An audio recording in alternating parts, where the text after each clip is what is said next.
Johnny Dollar. Well, now that's nice. What can I do for you? I beg your pardon? Oh, it's quite all right, and it's granted. Granted. And now that's all you have to say. No, wait a minute. Who are you? Wait a minute. Well, what for? I'm busy. I'm a busy man. Alvin Peabody Cartwright. Who? You. That's right. Cartwright. Well, what are you calling about, Mr. Cartwright? Calling who? Me. Well, who are you? Johnny Dollar. Listen. Oh, well, Johnny, what a fortunate coincidence. You're just the man I want to talk to. Coincidence? Of course, that you happen to call me this way. Well, I'm afraid it was the other way around. What's on your mind, Mr. Cartwright? Johnny, I'm being threatened. Oops. Again? Yes, sir. And since my life is insured by the Continental Insurance and Trust Company, well, that makes it an insurance matter. Yeah, well, now look. And I refuse to let anybody but you look into such matters. So, Johnny, I want you to come over here to Lakewood and see me right away. Yeah, well, Mr. Cartwright, you're sure this isn't just some...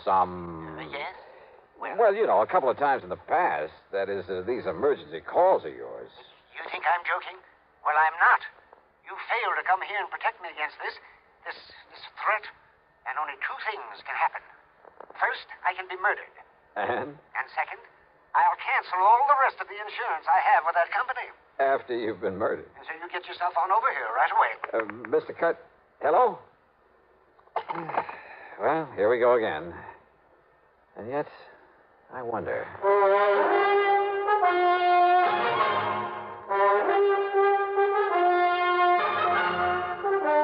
CBS Radio brings you Bob Bailey in the exciting adventures of the man with the action-packed expense account. America's fabulous freelance insurance investigator. Yours truly, Johnny Dollar.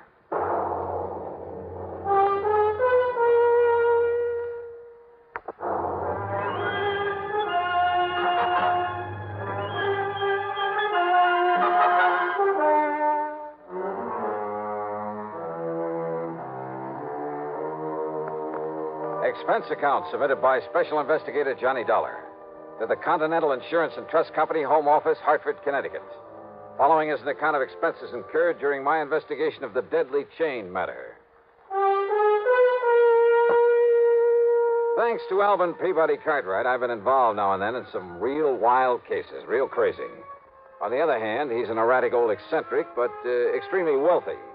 As a result, he's not only been the target of a lot of rackets, but has come very close to being murdered more than once. So, item one on the expense account, $1 for a taxi to the office of Bill Ferguson at Continental Insurance and Trust. No, Johnny, he hasn't said a word to me. He tell you what kind of threat he's received? No, Bill. As usual, he told me nothing. Well, it doesn't matter, but with the millions worth of insurance we've written for Cartwright, and I mean millions, and to be sure we don't lose his account to some other company, well, we can afford to pamper him a bit, which is to say we can well afford to pay your expense account, even if all he wants to do is say hello to you. Okay, then, Bill. I'll run over to his home in Lakewood and see him. Of course, if he really is being threatened... Don't worry. I'll let you know about it.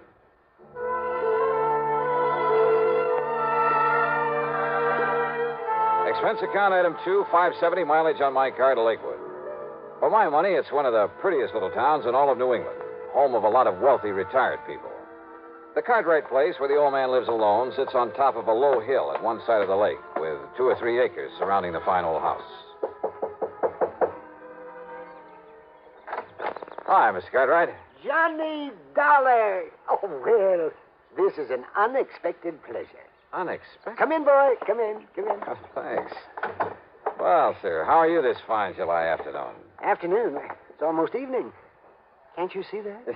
Well, how are you anyway? Oh, I'm terrible, John. Oh, I'm just terrible. That rainy weather the past couple of days, I've hardly been able to talk. Well, there's been nothing wrong with today. A lot of nice warm sunshine. Today? Oh, today I've been feeling fine. Whatever made you think otherwise? Oh, and tell me, whatever brought you here to Lakewood? A phone call, Mr. Cartwright. Oh? Yeah, from you. You said you wanted to see me right away. I said I wanted to see... Oh, yeah. Oh, of course I did. And you know why? Why, sir? Because I refuse to do anything foolish, that's why. And yet, if I don't, Johnny, I'll get myself killed.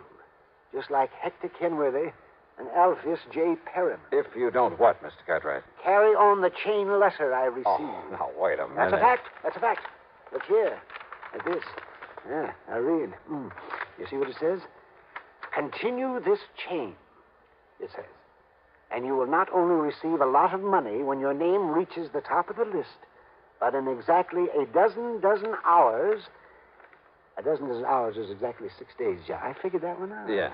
Well, go on reading. Yes, now here. In exactly a dozen hours, you will have unexpected great good luck. Oh. But if you break the chain in a dozen hours, dire disaster will overtake you. Oh, now, look. Surely you don't believe that kind of junk. This very same letter was received by the two friends of mine I mentioned, Perriman out in Chicago and Kenworthy out in Los Angeles. They broke the chain. In exactly 6 days, they were both dead. Coincidence. Oh, no. No, sir.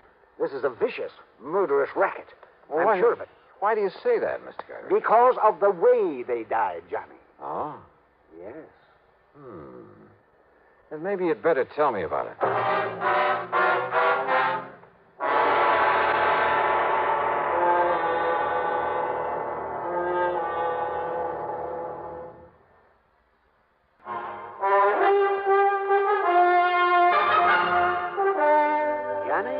My good friend Kenworthy, out in Los Angeles, died exactly 6 days after he broke the chain of these letters, just the way the letter said he would. Coincidence, I tell you, Mr. Cartwright, or at most a result of some superstitious fear that the letter instilled in him. No, sir. Well, that's what these chain letters do. They hold out that phony, hollow promise of giving you something for nothing.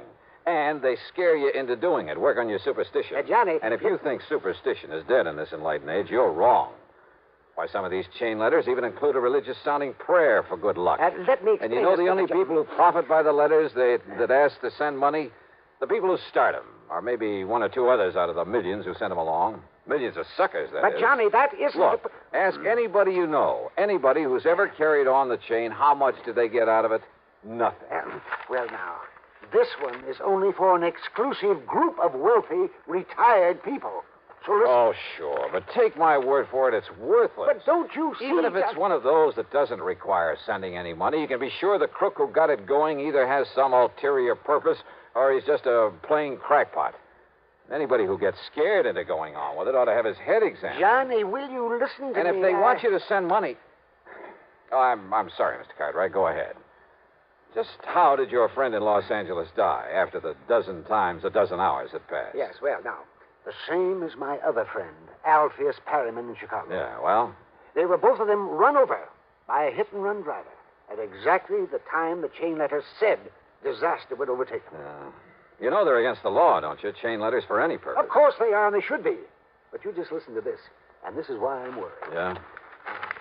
A dozen hours after he received this letter and carried on the chain, Admiral Parley Barron came into a great fortune. Oh, sure. Yeah, you see. Now, and this one, Adjutant General Frederick Melchior was suddenly and miraculously cured of cancer.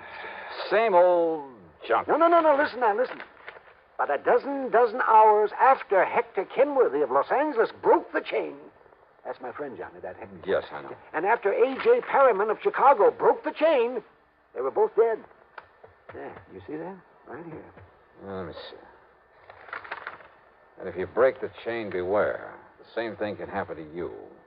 It will happen to you. Yeah, I know. You see, Johnny? Well, I think maybe you're right. This is the same kind of scare stuff, but it goes a little bit too far. Well, it isn't the $100 I'm supposed to send. $100? Yes, $100 in cash to the name at the top of the list. Exclusive list of honest, wealthy, retired people. Exactly. And do you know who else has received one? Here in Lakewood? Who? Mrs. Templeman, the rich widow who lives over at Piney Woods, and Wilfred W. Winterbottom, the retired oil millionaire. This name at the top, the one who gets the $100, Mr. Daniel Stringer. Yes, here's the address, care of Post Office Box 101, New York, Zone 84, New York. I don't know what part of New York that postal zone is, but believe me, I'm going to find out. You are? What do you mean you're not going to leave me? I'm not just going to sit here. But don't you see? The dozen times a dozen hours are over for me. And you're superstitious, too? Enough to be scared by the threat in this chain letter? Enough to maybe hurt yourself by doing some fool thing or other because you are scared? Oh, well, no, John, no, why, of course not. All right, then. I'm going to get you a bodyguard from the local police. Where's your phone? They're on the stand in the corner. But now, Johnny... Yeah? If the police come around, well, wouldn't that warn anybody who might be coming here to harm me? Mr. Cartwright, Yes, Johnny. There are times when maybe I think you're...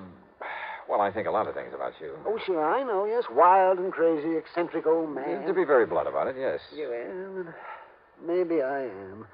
A little bit. But when the chips are down, you're no fool. Oh, no, I wouldn't be too sure about that. I've never really given much thought to this chain letter thing before. Sure, I've tossed some of them into the wastebasket. But maybe I should have investigated them, even the little ones, because they all work on the same principle. They all contain a threat, and they all capitalize on fear. Look at that. It says, exclusive list of honest, wealthy, retired people. Yes. Why, a list like that can be bought from 100 sources, from companies that cater to the mail-order business. Yes, of course. Oh, maybe I'm all wrong, but suppose somebody bought a list of wealthy people all over the country. Suppose he went to Los Angeles. Yeah, well, where Kenworthy lives. All right, yeah. Suppose he rented a post office box. Then he sent out a couple of hundred of these letters, maybe 1,000. A lot of rich people live out there. The letters were all the same, with his name at the top of the list. Then half a dozen fictitious ones. Fictitious? Yeah. Any names on that list that you recognize? Let me see here. No. All right. So maybe only 100 people were scared into sending the money, carrying on the chain. After all, like you said, it isn't $100. You're right, Johnny. And 100 people at $100 apiece. $10,000. Even half of that would make it worth sending out those letters. By the time the 6 days are up, he's collected enough, so he skips town. And people like Kenworthy and Perriman, you think he killed them to carry out the warning? Well, frankly, I doubt it. Just the same, I think I'll call the Lakewood police and have somebody sent out here to look after you. Even though... Even though.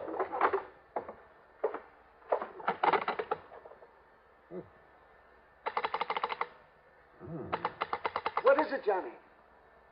Maybe I was wrong, Mr. Cartwright. Your phone wire's been cut.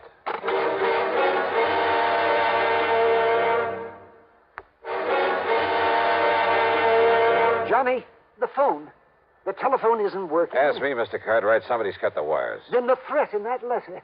It means that somebody's come here to carry it out. Only one way to make sure. You stay inside here while I go out and take a look around. Maybe that's what they want you to do, go out there in the dark. Huh? Johnny, I'm going with you. No, you're staying right here. I'll be back in a minute. But there may be some danger. Or it may be that your phone is just out of order. We'll see. There was enough moonlight for me to see where the line off the telephone pole led to a connector box at the back end of the house. There wasn't enough light for me to notice a trailing vine as I edged my way along. So what happened? I tripped and fell flat on my face. Before I could get back up on my feet. So you come out to see what was wrong? Oh! You were Mr. Cartwright. Oh. For not reading your mail real good.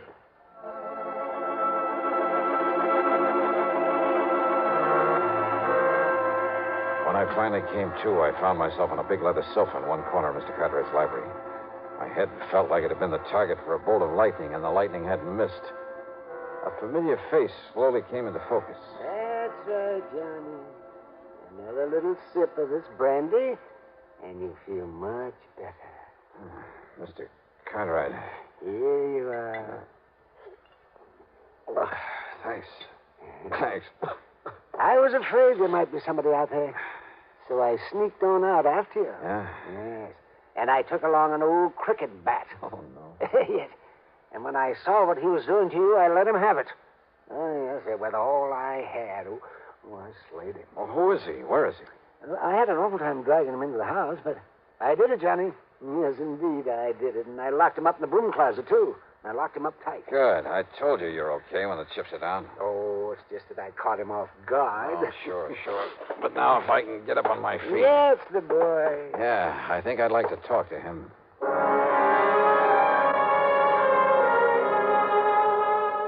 Our visitor turned out to be a pug-ugly gorilla, hardly the brains behind a chain letter racket.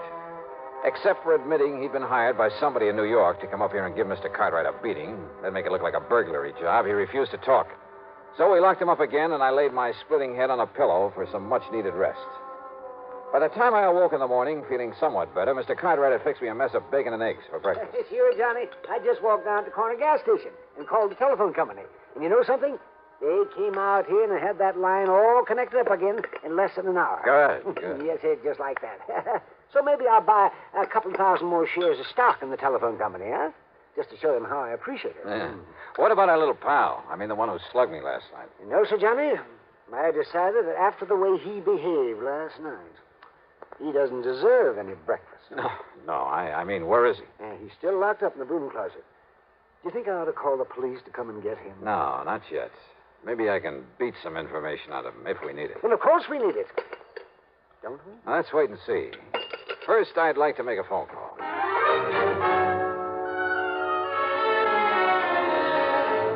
The call was to my old friend, Lieutenant Randy Singer, New York Police Department, 18th Precinct. Post Office Box 101. Yes. Postal Zone 84. And if he comes around to pick up his mail, you nab him. On what charges, Johnny? Fraud, sending threatening letters through the mail, anything you can think of. Yeah, okay, I'll dig up something. But I can't hold him for long unless you come down here and prefer something definite against him. And Johnny. Yeah? You still haven't told me what this is all about. And if I didn't know you... Just you grab hold of that box holder if he shows, and I hope he does. Yeah, well, just you be sure and get on down here.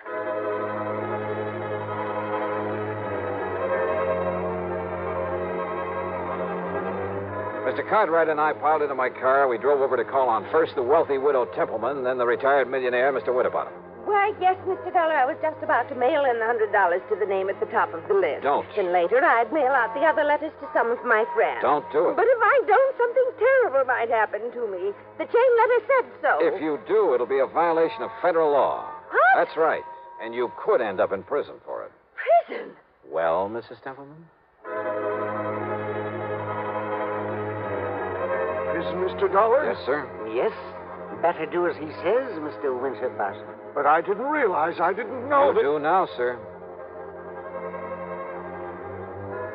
Then back to Mr. Cartwright's home on the hill, just in time to answer the telephone. Johnny Dollar. Johnny, I've got him. And what a find. Yeah, Randy? Daniel Stringer, alias Danny McKay, alias Willie Daniels, and half a dozen other things. I watched him unload the post office box myself, Johnny. Then I tailed him to a cheap rooming house. Go on. When I nabbed him, he was opening, must have been 50, 60 letters he'd got. Chain letters. And Johnny? Yeah? You know what he was taking out of them? I can guess, Randy. Thousands. Enough money to hold him on suspicion of almost anything. And Johnny... Still here. He also had a bunch of new letters he'd written, all addressed to folks in a wealthy section down near Germantown, PA. Then hang on to him, Randy. I'll be down to make formal charges against him. Okay.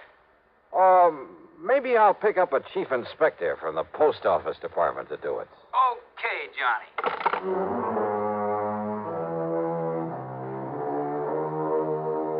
Yeah. Maybe some of those chain letters, the little ones, are harmless.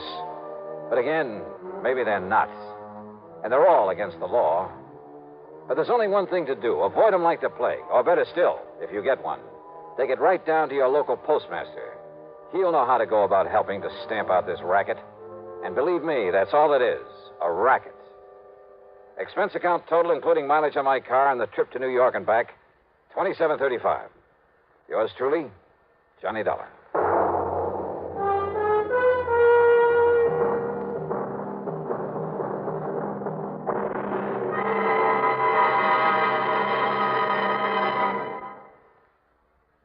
Now, here is our star to tell you about next week's story. Next week, mystery, suspense, and, murder. Take me to Columbus, Ohio. Join us, won't you? Yours truly, Johnny Dollar.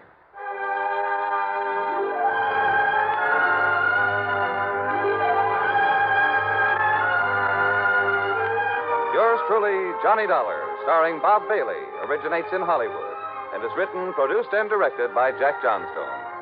Heard in our cast were Virginia Gregg, Howard McNear, Paul Dubov, Frank Ursel, and Herb Vigran.